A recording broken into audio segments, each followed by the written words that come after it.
That night, the ground beneath the hearth in Mara's home trembled softly, as if someone were knocking from below.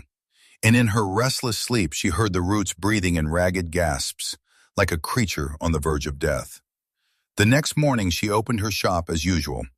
Hearthside Dispensary nestled in the wind-swept corner of Larkhaven's seaside street, where salt crusted along the window frames and the scent of herbs mingled with burning wood. People called it a cozy apothecary, a warm little shop for lingering coughs and heavy hearts.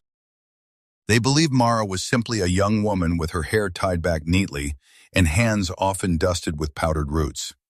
They believed she knew how to brew healing potions for headaches and sleepless nights, and perhaps nothing more. They did not know what she had once made. Mara stood behind the counter, grinding king leaf in a stone mortar, the pestle rising and falling in a steady rhythm like a heartbeat. Morning light slipped across rows of glass jars, where dried chamomile rested beside mugwort and clear pine resin hardened like honey. Pip, her black and gold cat, lounged across the highest shelf, tail dangling lazily. The door opened with a soft chime. An elderly woman stepped inside, wrapped in a worn wool scarf.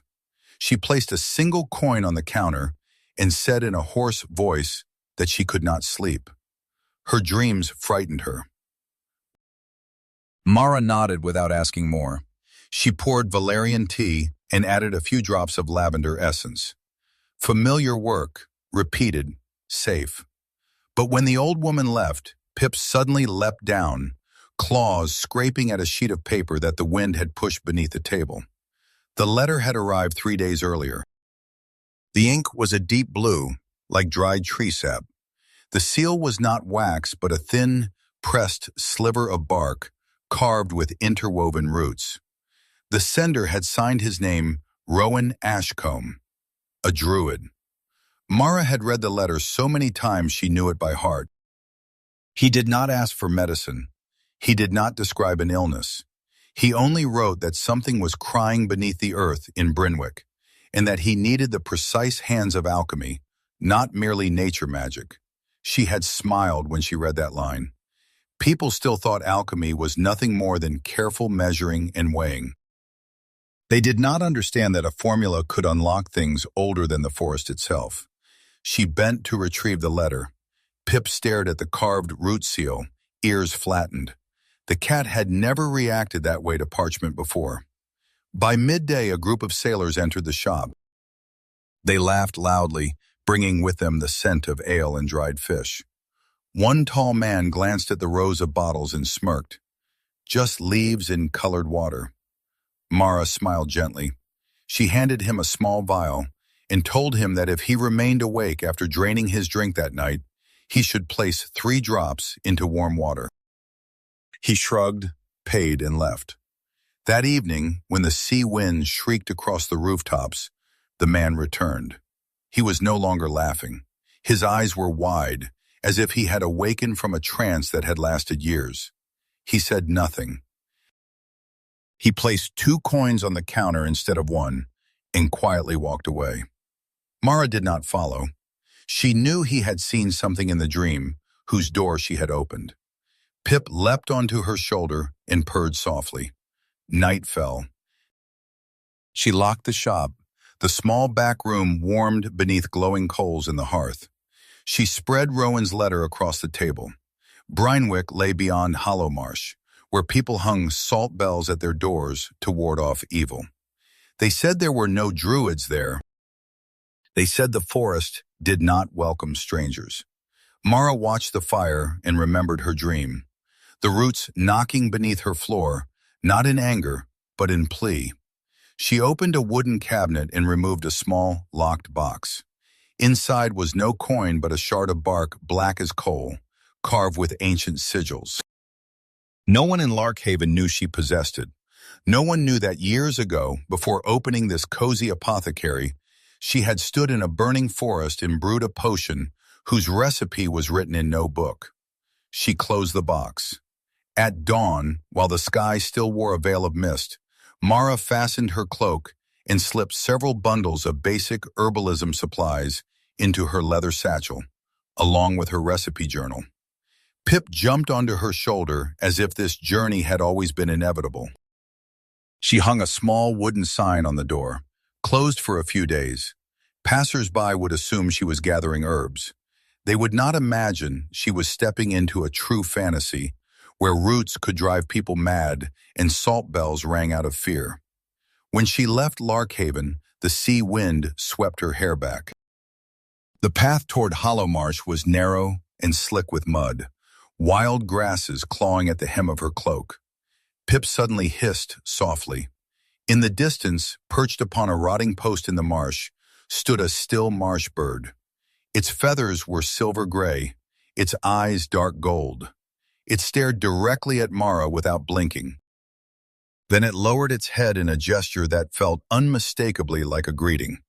In that moment, she knew Rowan Ashcombe was not merely a druid seeking help, and she knew that in Brynwick, she would be underestimated just as she was everywhere else. Just a girl who sold leaves. Mara smiled faintly and stepped forward into the mist of the enchanted forest. If the roots were truly crying, she would make this entire land listen.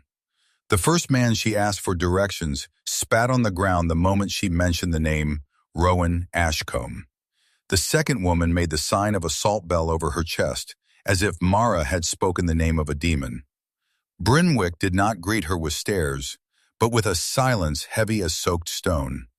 The village lay steeped in the scent of salt, dried seaweed, and rotting wood. Low houses stood with walls washed in pale gray lime, and from their porches hung strings tied with small bells made of crystallized salt. When the wind moved through them, they clinked together in a brittle rattle, a dry sound like teeth chattering in cold air. Mara crossed the central square with Pip resting quietly in her arms. Eyes slid over her and quickly turned away. No one smiled. No one asked questions. In Larkhaven, people would have asked what she was selling, whether she had a new healing potion in stock. Here they looked at her as if she carried something that might crack the earth open beneath their feet. An older man was repairing a fishing net. Mara stopped beside him. "I am looking for Rowan Ashcombe." He did not lift his head. "There is no one by that name here." His voice was flat, like water before a storm. Mara did not argue. She was accustomed to being underestimated, dismissed as a trivial seller of leaves. She only nodded and continued on her way. But when she turned into the narrow path leading toward the only inn in the village, Pip let out a soft hiss. The fur along the cat's spine lifted slightly, not from fear, but from alertness. The inn bore the ironic name, the Salted Ladle. The heavy wooden door opened with a long groan. Inside, it was darker than she expected. Flickering candles cast weak light across closed faces. The air was thick with the smell of salted fish and cheap ale.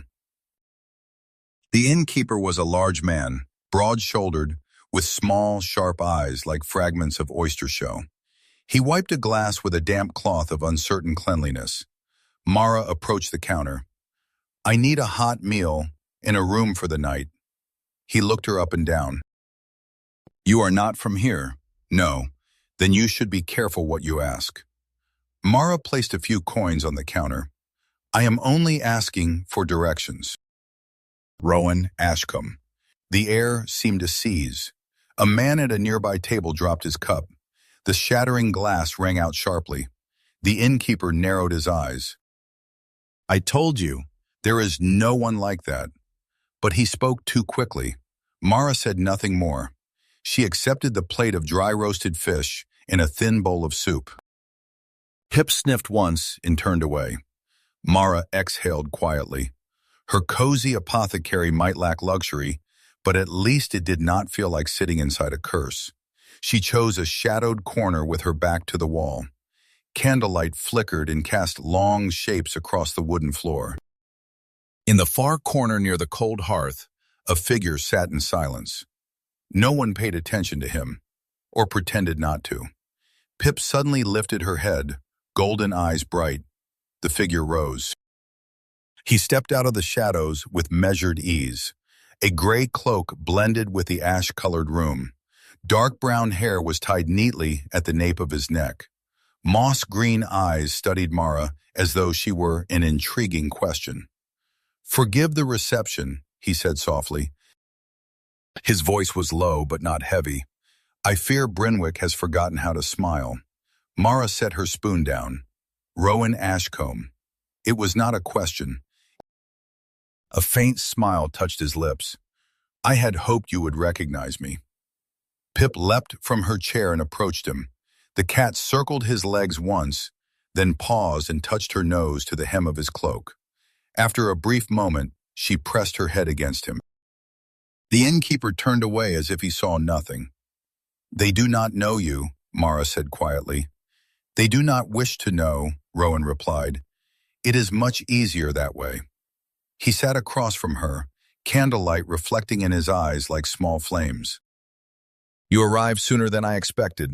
You wrote a persuasive letter." Rowan tilted his head. "I did not invite a woman who brews herbal tea. I invited someone who can hear the earth breathe." Mara kept her expression calm. People still believed she was merely a girl who sold leaves. They did not know that the night before leaving Larkhaven, she had felt the tremor beneath her wooden floor. The same pulse she had felt years ago when an ancient tree was on the verge of death. "What do you want me to see?" she asked. "Not see," Rowan answered. "Feel." He rose to his feet. "Follow me. But not now, when the sun sets." Why not now? Because in daylight, they still pretend everything is fine. His gaze swept across the room. The men still sat drinking ale, yet no one spoke. No one laughed. Mara realized something then. It was not hatred in their silence. It was fear. And that fear was not aimed at Rowan. It was aimed at something beneath the ground. Rowan bent and lightly stroked Pip's head. "We have much to discuss, Mara, but first you must understand one thing." He looked directly at her. "What is rotting beneath Brynwick is not a natural sickness. It is corruption.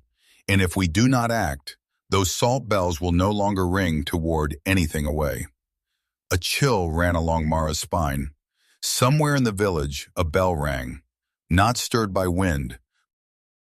Rowan spoke softly, almost a whisper. "They are beginning to hear it." Mara rose to her feet. "Then we should begin as well." And in his eyes she glimpsed something that was not entirely human. The salt bells rang a second time before the sun had fully set, and this time the ground beneath Mara's feet trembled faintly, like a breath that had been held for far too long.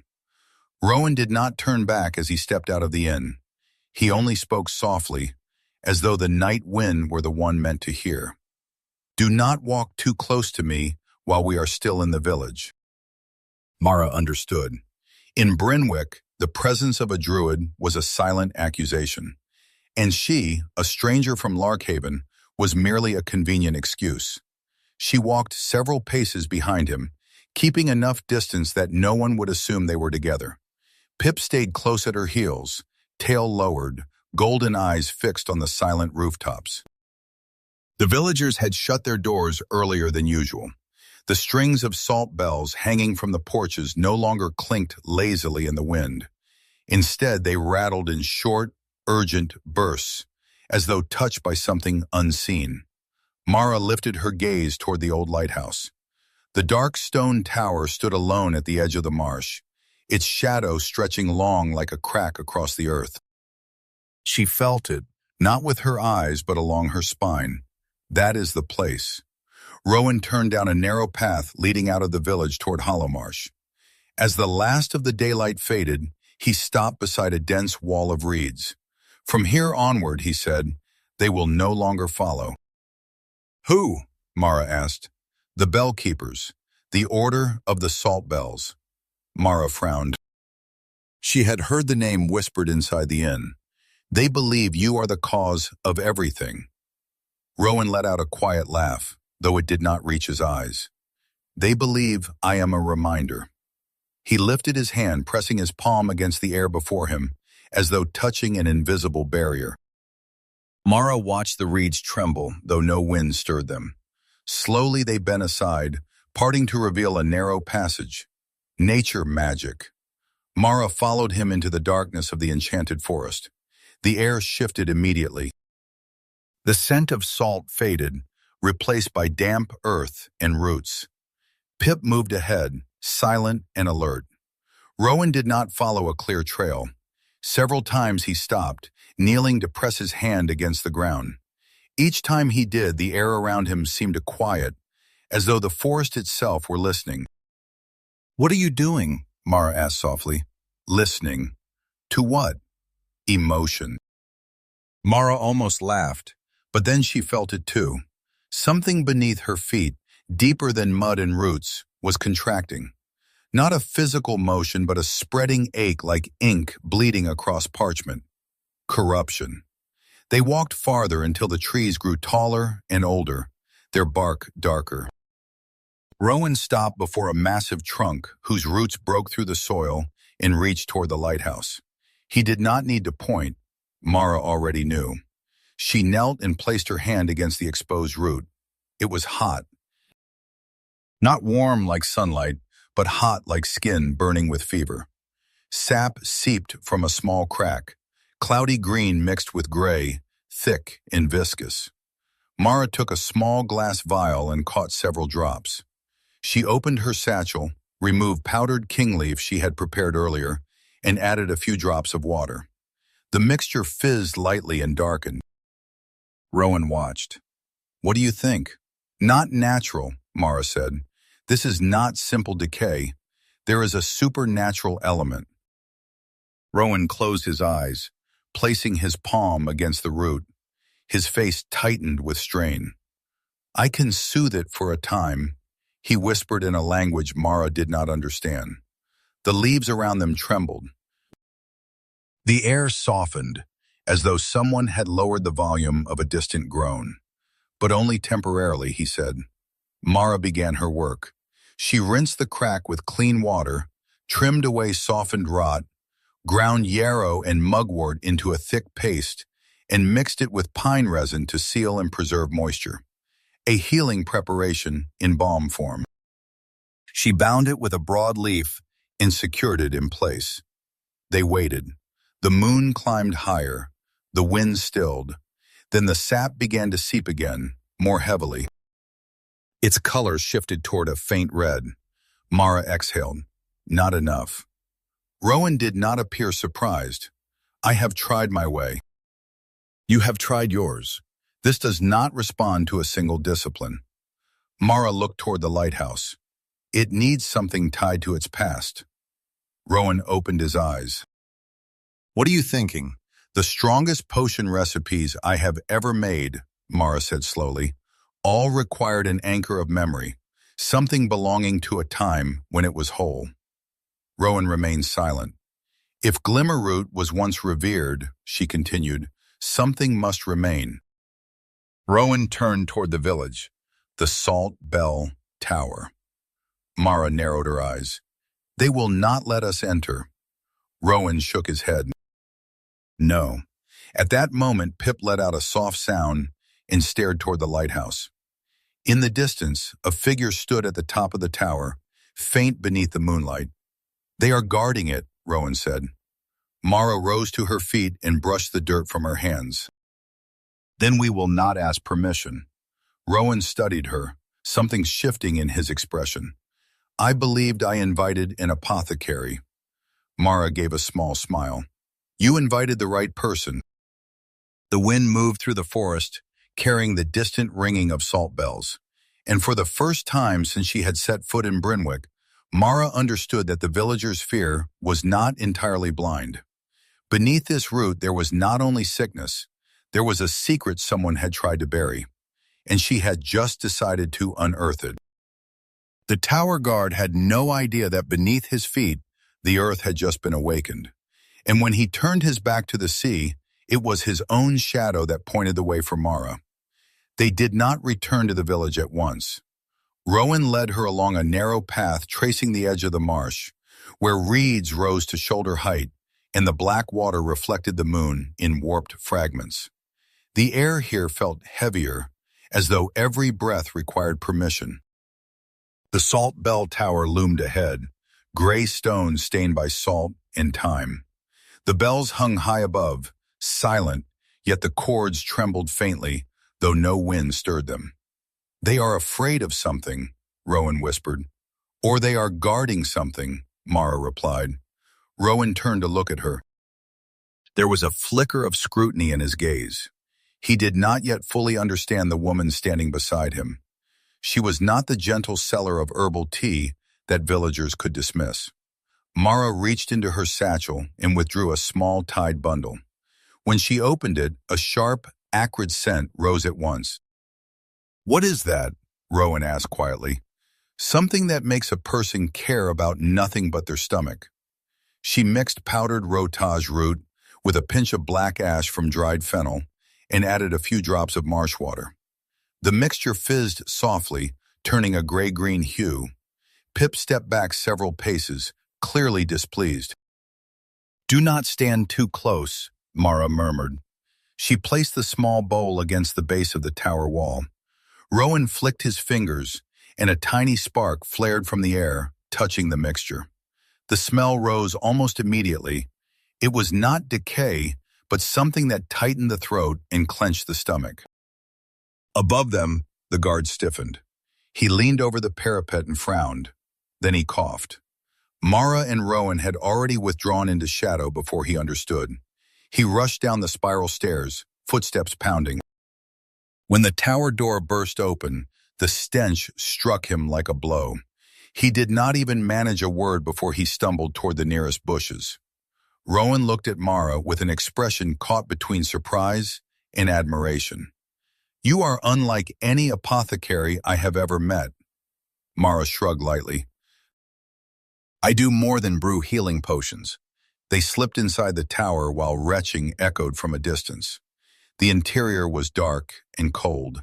Damp stone mingled with sea salt and something older still. The walls were carved with symbols. Not church script, but interwoven root circles, spirals identical to the seal on Rowan's letter. "They kept the symbol," Mara whispered, "but they forgot its meaning." Rowan placed his palm against one carving. "They remember enough to fear it." A staircase descended downward, not upward toward the bells, but into the earth. Moonlight did not reach here. Rowan took an empty glass bottle from Mara's satchel and whistled a thin, high note. Within a few heartbeats, small lights began to appear. Fireflies from the marsh drifted through a narrow crack and circled before slipping into the bottle. They glowed softly, enough to illuminate the path. Pip lowered herself close to the ground, tail curved. They descended step by damp step. The air cooled, then shifted into something almost utterly still. At the bottom lay a circular chamber with a low domed ceiling. In its center stood a shallow, stone basin filled with water that glowed faintly the color of deep-sea green. And in the middle of that basin, suspended just above the surface, was a seed far larger than any ordinary one. It was not dry, it was alive. Mara stepped closer, her heart quickening. Fine veins, like delicate roots, traced its surface, trembling with the same pulse she had felt beneath the tree. "Ancient tree," she whispered. Rowan knelt as though before an altar. "This is the tide heart seed, the last seed of Glimmerroot." Mara looked at him. "So they are not only guarding the tower, they are guarding hope." Rowan touched the water. The seed glowed brighter, as if responding. "We can use it," Mara said. "Its leaves, a fragment of life uncorrupted." Rowan hesitated. Taking it would be betrayal. "No," Mara replied, her eyes sharpening. "Leaving it here is the betrayal." Footsteps echoed from above. The guard had returned. Pip gave a low warning sound, fur bristling. Rowan rose, decision settling into his gaze. "Very well," he said. "If we are to unearth this secret, let it be worth it." And when he lifted the seed from the water, the ground trembled faintly, as though something deep below had just awakened. The moment the seed left the surface of the water, The entire chamber darkened in a single breath. Above the staircase, the stone door slammed shut, as if someone had decided this secret would not be allowed to leave. Pip let out a low growl, claws digging into Mara's shoulder. Rowan tightened his grip on the Tide Heart seed, its faint blue glow casting light across his face, making his eyes seem not entirely human. "They have felt it," he murmured. Mara did not ask who. She had already heard the tremor in the roots before. The seed was not merely something guarded, it was a conduit. Footsteps echoed on the stone steps above. Not just one person. Mara quickly slipped the seed into the thick cloth pouch Rowan had already opened and tied it tight. She turned to him. "Is there another way out?" Rowan scanned the circular chamber, placing his hand against the moss-covered stone. He closed his eyes and whispered in an ancient tongue Mara did not know, but felt in her bones. The stone beneath his palm cracked softly, not shattered, but parted like pliant bark. A narrow fissure opened at the base of the wall, wide enough for one person to slip through. "Go first," Rowan said. Mara did not hesitate. She crouched low, holding Pip close to her chest, and crawled through the opening. The air beyond was colder, damp and heavy with the scent of mud.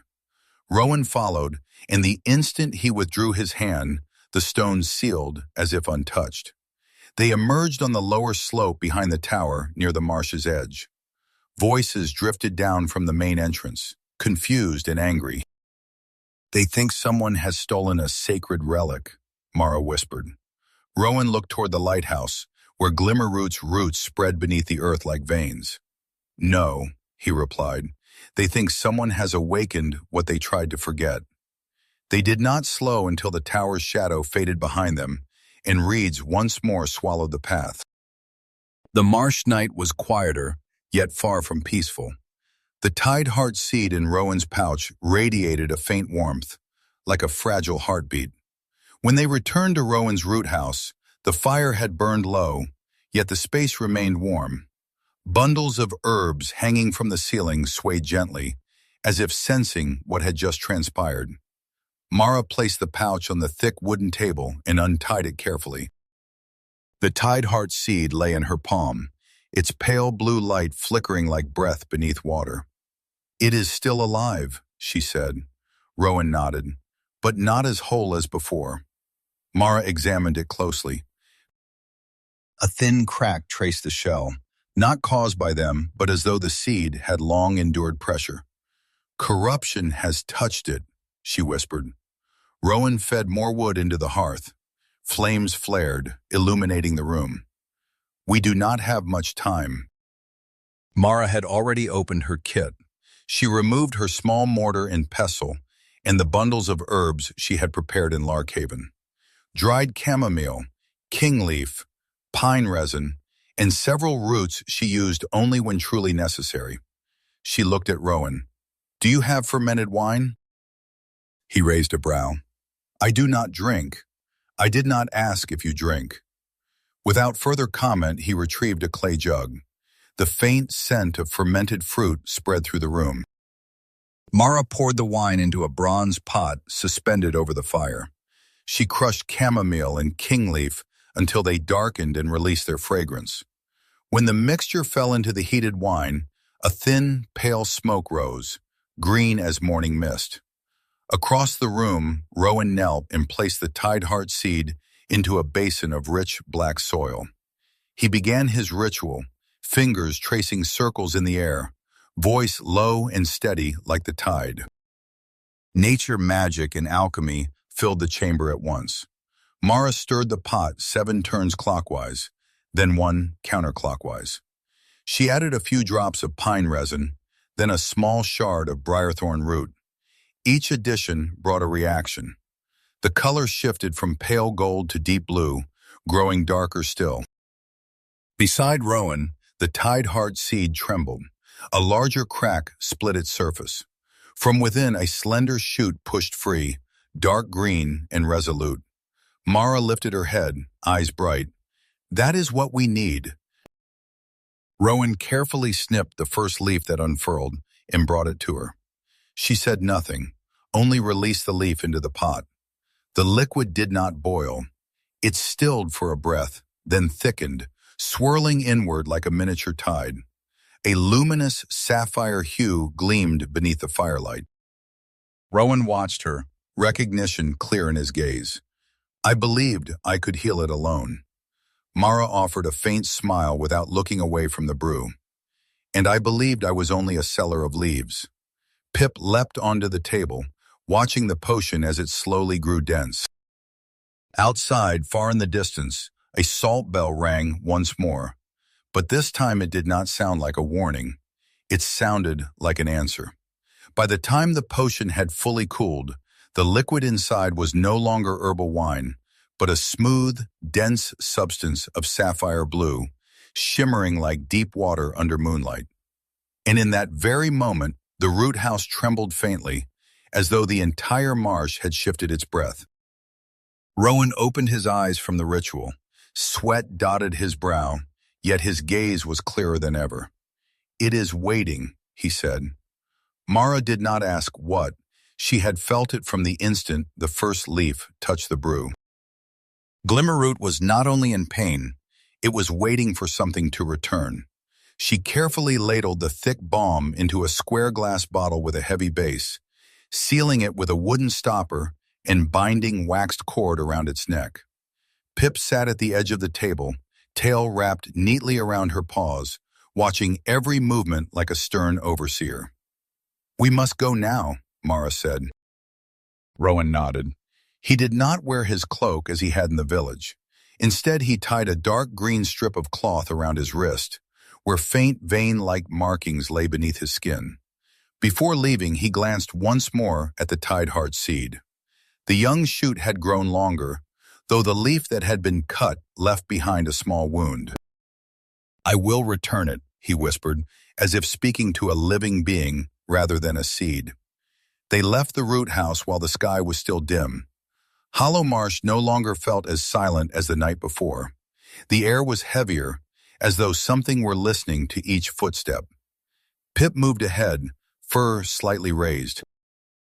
Mara sensed the change before she saw it. Glimmerroot's roots had risen higher. As they approached the lighthouse, the ground beneath them no longer felt steady. Thin cracks stretched across the soil, cloudy sap leaking into the mud. Corruption did not wait. Rowan knelt before the largest exposed root and placed his hand upon it. He shuddered. It hurts more than last night. Mara did not hesitate. She opened the bottle, the scent of herbs and deep sea mingling in the air, strange yet not unpleasant. Wearing her herbal gloves, she scooped a portion of brine-born balm and spread it across the split root. The balm touched the fevered surface and glowed faintly. For one heartbeat, nothing happened. Then the earth trembled more violently. Pip leapt back with a sharp hiss. The gray-red sap began to flow faster, as if resisting. Rowan pressed his palm firmly into the soil, his voice deepening, thick and resonant like winter waves. Nature magic poured from his hand, weaving into the balm Mara had applied. Two forces met. Mara felt a surge pushing back against her, as though whatever lay beneath the root sought to cast her aside. But she did not retreat. She added another layer of balm, pressing it firmly into the fissure. Listen to me, she whispered, unsure whether she spoke to Rowan or the root itself. We did not come to claim you. We came to return what was lost. A crack echoed, not stone, not wood. Something within was breaking. The sap shifted color. The red faded, replaced by a clearer, living green. The heat lessened, no longer burning through her gloves. Rowan inhaled deeply, his shoulders lowering. It is calming. But at that exact moment, a voice rang out behind them. Stop. Mara turned. Three men in gray coats stood several paces away. Salt bell cords were tied around their wrists.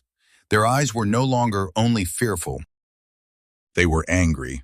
You took the seed, one said, his voice shaking with fury. You defiled the tower. Rowan rose slowly. He did not raise his hands, did not cast a spell. He simply stood between them and Mara. If we had done nothing, Rowan said evenly, you would have nothing left to guard. One of the men stepped forward, gripping the handle of a knife. Who do you think you are? Mara stood, blue balm still glistening on her gloves. She met their gaze directly. I am the woman who sells leaves, she said gently, and he is the one you tried to forget. The man moved as if to advance again. At that moment, the ground shook violently. A smaller root pushed upward from the soil, not to strike, but to rise between them and Mara. The sap was no longer red. It was clear green, bright and alive. Rowan turned toward the root, his expression softening. It has chosen, he said. The three men froze. The salt bells at their wrists rattled sharply, not stirred by wind. Mara stepped closer to the root and applied one final layer of balm. I did not come here to destroy your faith, she said. I came to save what fed your ancestors. Silence stretched between them. Then the eldest of the three slowly knelt and placed his hand upon the root. He flinched at the warmth, but it did not burn him. It is no longer angry, he murmured. Rowan looked at Mara. There was no doubt left in his gaze, only acknowledgement. I believed I was the last Grovekeeper, he said quietly. Mara sealed the bottle once more. Perhaps you were never the only one. In the distance, from the direction of the village, a salt bell rang again. But this time it did not clatter in alarm. It resonated long and steady, like a breath finally restored. The moment the salt bell resonated long and steady from the direction of the village, the sky above the lighthouse darkened abruptly, as though an invisible curtain had been drawn across the moon. And from deep within the earth, another pulse emerged, heavy and slow, no longer a groan of pain, but the rhythm of awakening. The three bell keepers stepped back. Glimmerroot's root was no longer burning with fever, yet it began to move, not twisting in fury, but spreading outward, slowly, as if reaching for something long lost. Rowan placed his hand upon the largest root and closed his eyes. It is calling, he said softly. Calling whom? Mara asked. Calling what once belonged to it. Mara looked toward Brynwick. In the dim light, she could see the salt bell cords trembling out of rhythm, as if stirred by the hidden pulse beneath the ground. One of the three men spoke, his voice no longer sharp. We only wanted to protect the village. By burying the truth, Mara replied, her tone quiet yet clear. The eldest man lowered his gaze to the bells bound around his wrist, still trembling faintly. Our ancestors once worshipped Glimmerroot, but then one year, he hesitated. The sea rose, the crops withered, the sick did not recover. They said the forest had turned its back on us, and you believed sealing it beneath the tower would silence it, Rowan asked. Silence is easier than hearing its anger, the man answered. Mara stepped closer to the root and touched the balm that had begun to seep deeper into its surface. Brine-born balm no longer glowed brightly, yet it blended with the sap as though it had never been separate. It is not angry, she said. It was starved.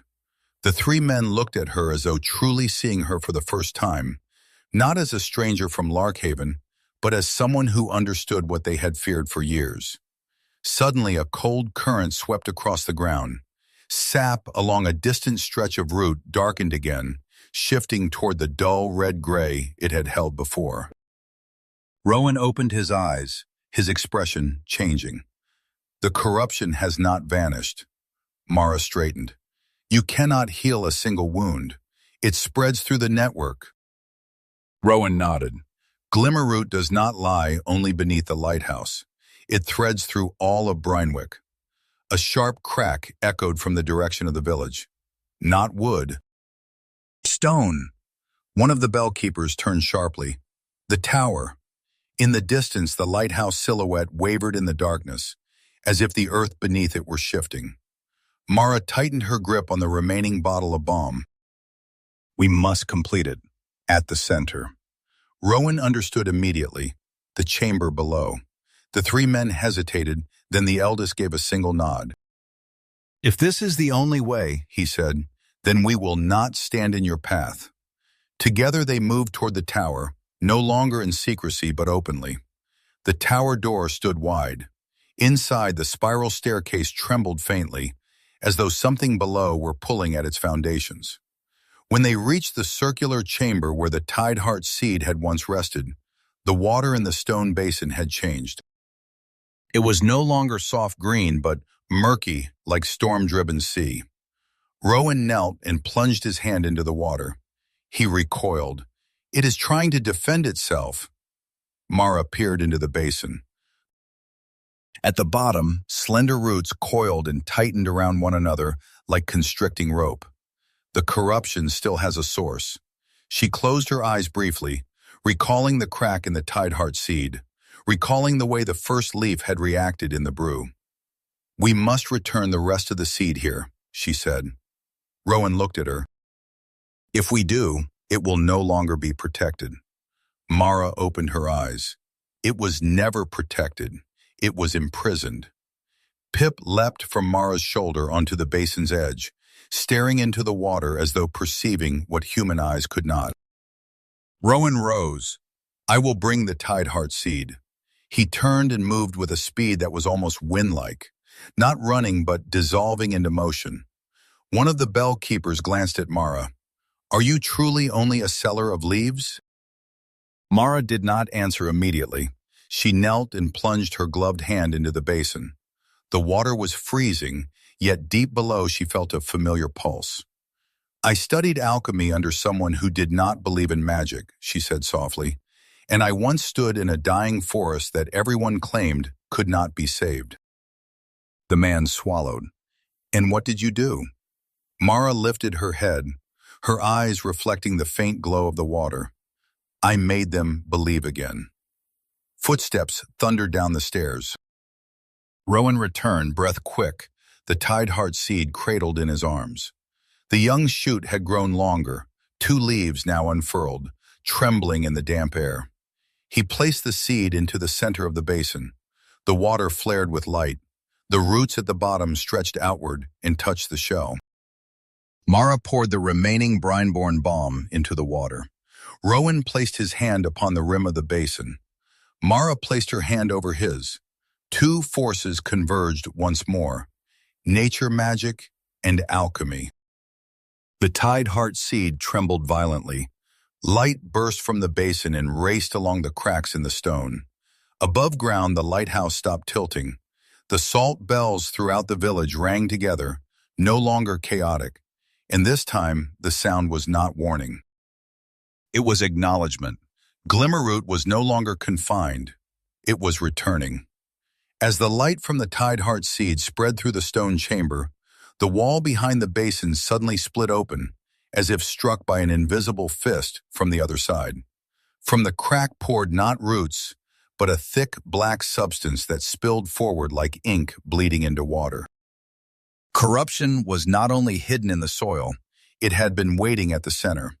One of the 3 bell keepers stumbled back, the salt bells at his wrist rattling frantically. That is what we feared, he whispered. No, Mara said, her eyes fixed on the spreading darkness across the water's surface. That is what you fed with fear. The black substance did not stink. It did not smoke. It simply spread in silence, swallowing the blue light of the Tideheart seed like a starving shadow. Rowan tightened his grip on the rim of the basin. The faint vein-like lines beneath his skin glowed dimly, but this time it was not enough. This is no longer a sickness of roots, he said, his voice heavy. It is memory twisted. Mara understood at once. Glimmerroot had once been revered. But when crops failed and the sea rose, faith had been traded for fear.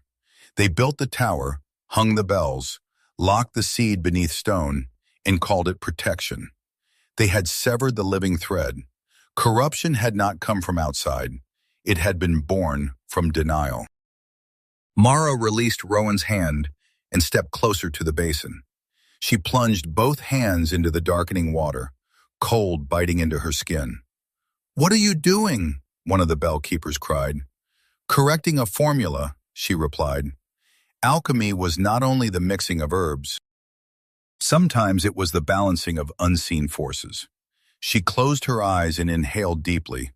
In her mind she saw her cozy apothecary in Larkhaven, the wooden shelves, the hearthlight, the customers who believed she was merely a girl who sold leaves. They had no idea she had worked with darker things than this. She opened her eyes.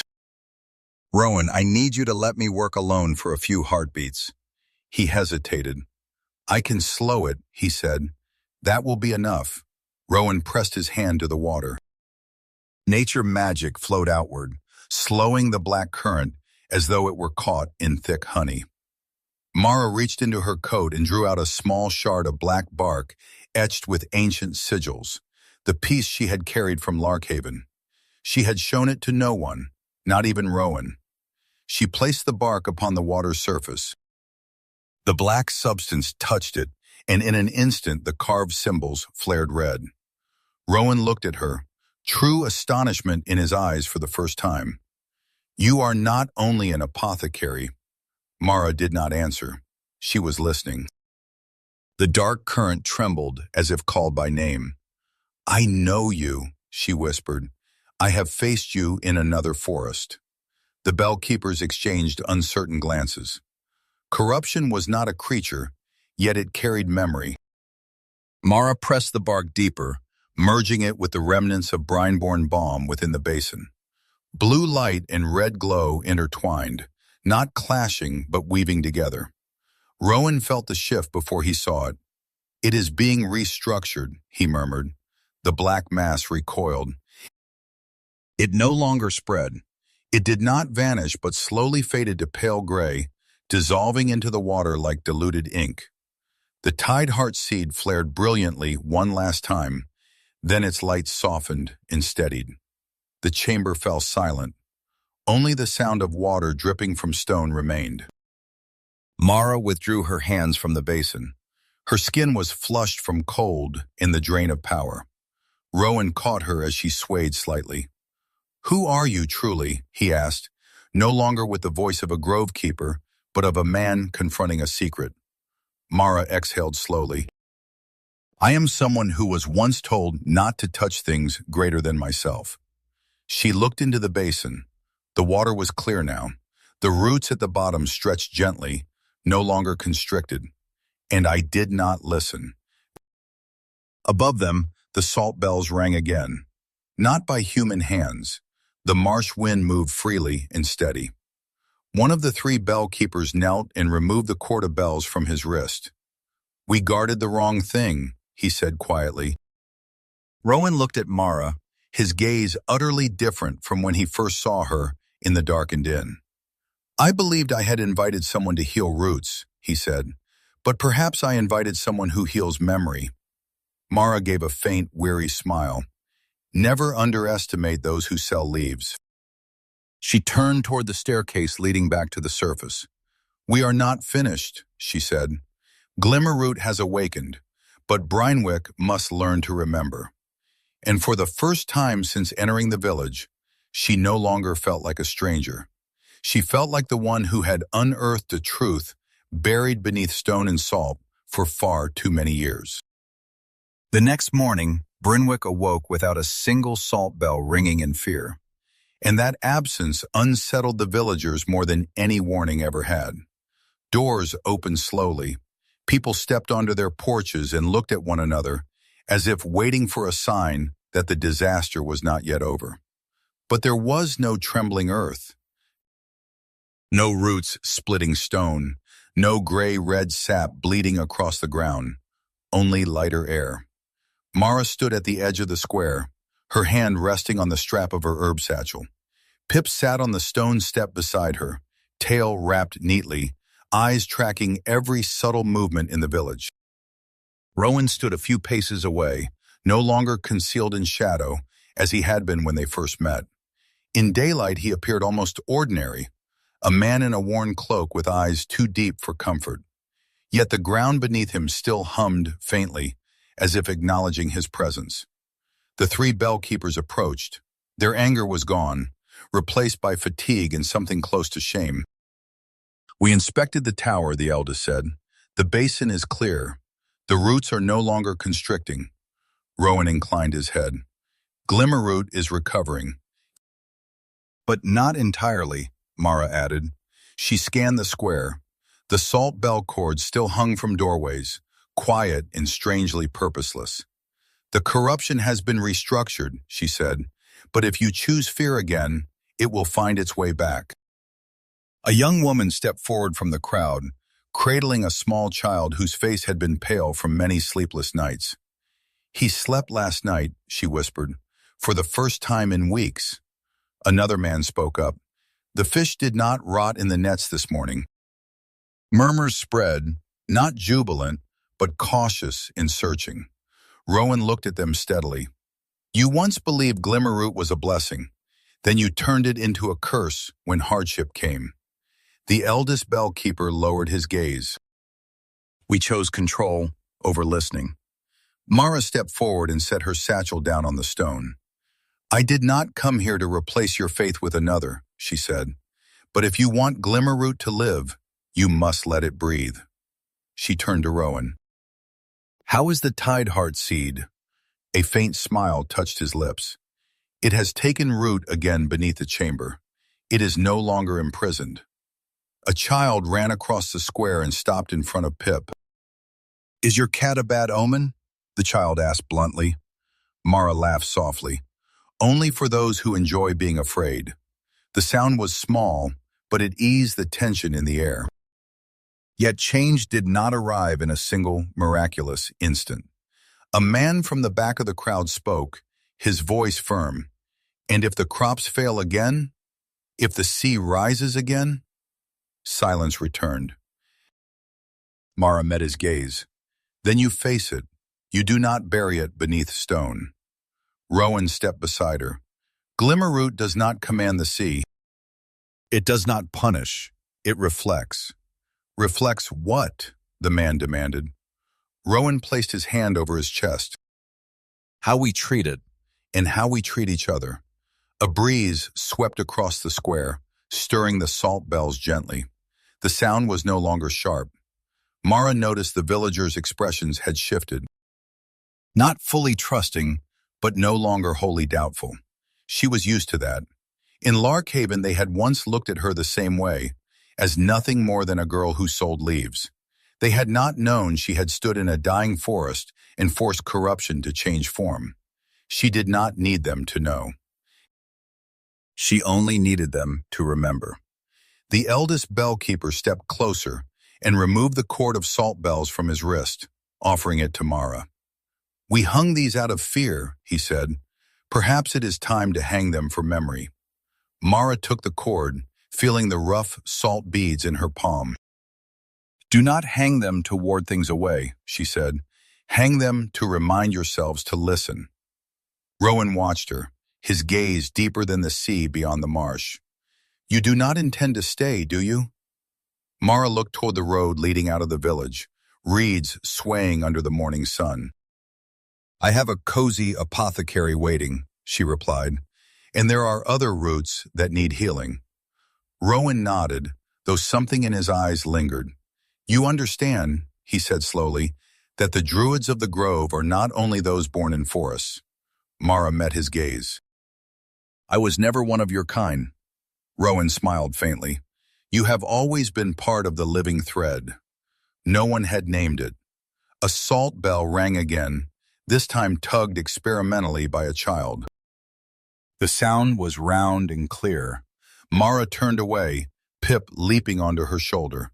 Brinewick would not transform in a single day, but the roots were no longer strangled, and sometimes that was enough to begin.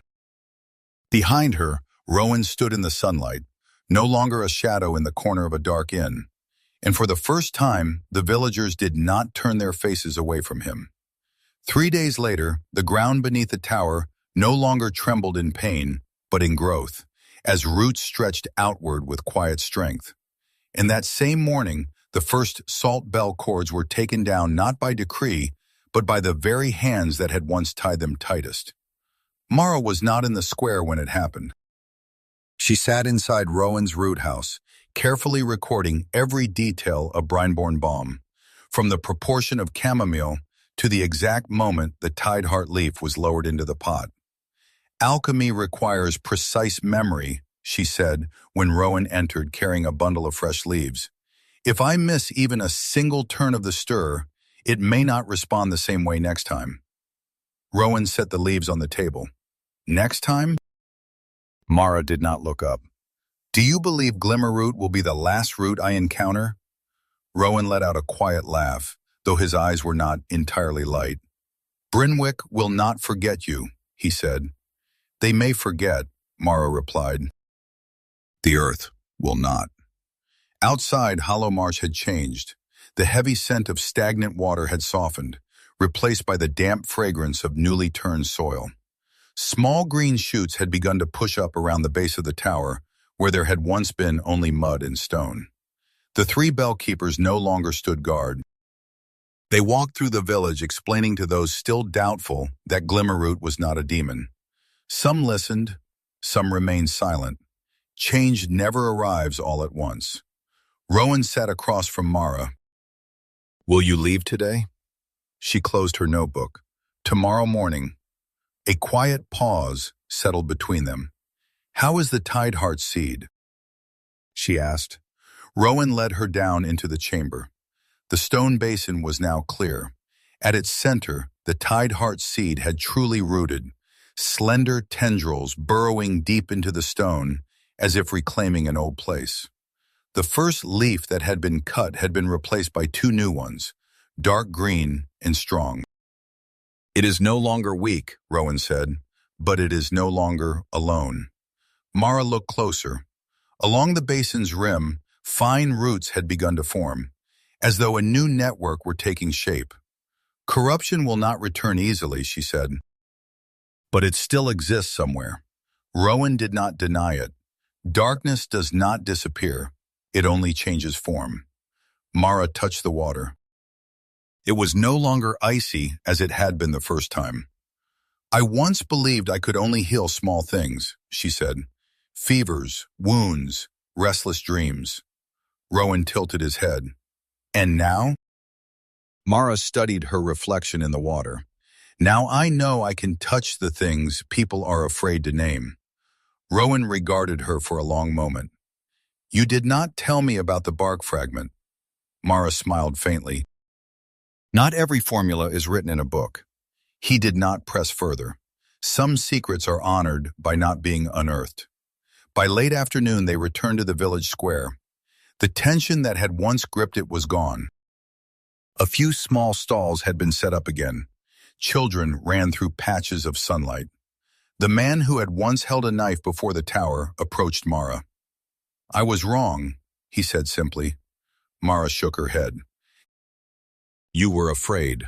What is the difference? He asked. What you choose afterward.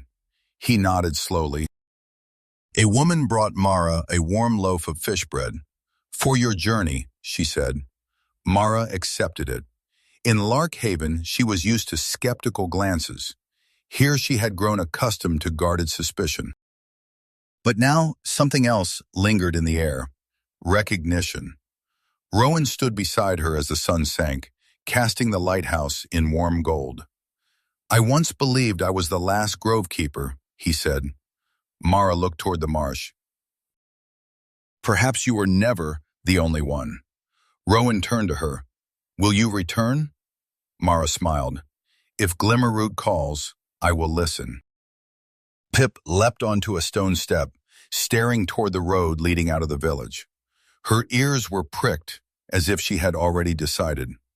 Rowan extended his hand, not to hold her back, but in farewell. Brynwick will no longer see you as a stranger, he said. Mara took his hand. They never truly saw me to begin with. A salt bell rang out, this time pulled by an adult hand. The sound carried far, not urgent, not sharp. simply a reminder that the roots beneath the earth were alive.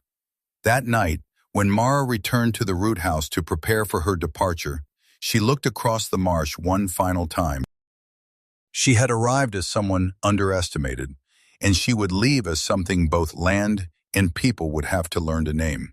Not druid, not merely apothecary, but the one who restores what has been severed. On the night before leaving Brynwick, Mara dreamed of salt bells falling to the ground and shattering into white sand. But when she bent to gather the grains, each crystal sprouted tiny roots and clung tightly to her palms. She woke before the sky had fully brightened. The root house was quieter than usual. Rowan was not in the main room. The fire had burned out, leaving only lingering warmth in the stone. Pip lay curled beside her packed satchel, ears upright as if she had heard something Mara had not yet sensed. Mara stepped outside. Hollow Marsh lay beneath a thin veil of mist, but it no longer carried the oppressive weight of the day she first arrived. The water reflected a pale light, no longer clouded. She spotted Rowan standing at the marsh's edge, gazing toward the lighthouse. "Is something wrong?" she asked.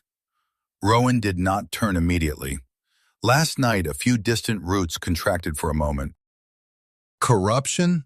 Mara asked, her hand instinctively tightening around her satchel strap.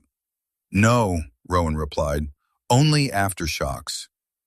Mara moved to stand beside him. "Whenever an old network shifts, there are tremors," she said. "Like altering a formula, a potion needs time to settle." Rowan regarded her thoughtfully. "You always speak of alchemy as if it were a language." "It is a language," Mara answered. "Few choose to learn it." They stood in silence for a while. From the village came the first sounds of morning, not fearful whispers but footsteps and voices preparing to head toward the sea. Rowan exhaled slowly. "They are trying to live as they did before." Mara tilted her head slightly. "No, they are trying to live differently than before." She returned inside to gather the open jars of herbs, fastening each lid carefully. On the table, the black bark fragment still rested, no longer glowing. Rowan entered and glanced at it. "I have never seen those markings in any root circle I know," he said. Mara lifted the fragment and turned it lightly in her fingers. "Not everything ancient belongs to the forest," she replied. He did not ask more. Perhaps he understood that her past was not something to be unearthed like roots. When they stepped into the square, a group of villagers was already waiting, not to block her path, but to see her off. The eldest man moved forward. "We do not know how to thank you." Mara shook her head. "Do not thank me. Remember what you forgot." A child ran toward Pip, holding out a salt bell cord taken down from a doorway. "We will hang it again," the child said, "but not to drive anything away." Mara smiled. "Hang it to remind yourselves to listen." Rowan stood beside her, no longer hidden as someone to be feared. The villagers' gazes toward him were still cautious, but they no longer turned aside. A woman stepped forward and placed a small pouch of sea vegetable seeds into Mara's hand. "For your garden," she said. Mara accepted it. In Larkhaven, people paid for medicine and rarely offered more. Here they were giving something beyond coin. Trust. Rowan turned to her. "You will not take the Tideheart seed with you?" Mara shook her head. "It belongs here." Rowan nodded, though an unspoken question lingered in his eyes. "And where do you belong?" Mara looked toward the road leading out of the village, reeds swaying in the pale morning light. "I belong where roots need healing," she said. A gentle breeze stirred, setting the salt bell cords on a few rooftops, trembling softly. Rowan stepped closer, his voice lowering. "If one day Glimmerroot calls you back," he said, "I will not be surprised." Mara met his gaze. "And if one day you hear the earth tremble elsewhere," she replied, "you know where to find me." They faced one another for a long moment.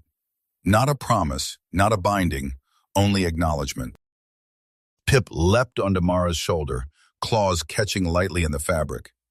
"It is time," she murmured. Rowan stepped back. You did not only heal roots, Mara, he said. You healed the way they look at their fear. Mara smiled faintly. Do not speak as if I am a legend. He answered with a gaze sharp as a storm-bound sea. Perhaps you have always been one. She turned away before the words could settle into something larger. Behind her, a salt bell rang once more, steady and clear. And for the first time since she arrived in Brynwick, the sound carried no shadow, only memory restored to its rightful place. When Mara left Brynwick, she did not look back, yet the ground behind her trembled one final time, as if Glimmerroot had exhaled and whispered its farewell. The road through Hollow Marsh no longer carried the heavy scent of mud and fear. A thin mist lay low across the water, reflecting the gentle light of morning. Pip sat steady on her shoulder, tail swaying with each step. She had arrived as a stranger regarded with suspicion, and she was leaving with the earth beneath her feet, knowing her name. At the edge of the marsh, where the reeds parted to reveal the dirt road leading toward Larkhaven, Rowan was already there. No gray cloak, no shadow concealing him. Early light caught in his hair, giving it a dark copper sheen. He did not speak at once. Neither did Mara. A sea breeze drifted in from afar, carrying the familiar scent of salt. The moment was neither heavy nor light. Some things did not need to be spoken. Glimmerroot has stabilized, Rowan said at last. Even the farthest roots no longer recoil. Mara nodded. But it will still need to be listened to. Rowan smiled faintly. Brynwick will have to learn that. Another silence passed. You changed this place, he said. Mara shook her head gently. No, they changed themselves. I only made them look again. Rowan studied her a little longer, as though committing something to memory. You are not only an apothecary, he said. You know that. Mara met his gaze directly. I know who I am. A stronger gust of wind swept across the marsh. For a brief instant, Rowan's outline seemed to blur, as though light and shadow could not quite agree on his shape. Then he smiled, and his form shifted. There was no smoke. No thunder, only a subtle tremor in the air. When Mara blinked, the man with the deep eyes was gone. In his place stood a white heron balanced upon a wooden post, long neck poised, golden eyes unchanged. Pip tilted her head, unsurprised. Mara let out a quiet laugh. You were never only a Grovekeeper, were you? The heron did not answer, but its wings unfolded slowly. Morning light filtered through pale feathers, tracing a thin rim of brightness. Then it lifted into the air and flew back toward the marsh, where the lighthouse stood silent, but no longer alone. Mara remained on the dirt road, not entirely alone. She tightened her grip on her satchel, feeling the familiar weight of her recipe journal and the carefully hidden shard of black bark. Larkhaven was not far. When the first rooftops of the town came into view, her heart shifted into a different rhythm. Her cozy apothecary still stood there. Wooden door, small bell, shelves lined with glass jars. She had been gone only a few days, but what she carried back could not be measured in days. The shop door opened with its familiar chime. The scent of dried herbs, wood, and hearth smoke enveloped her like an old embrace.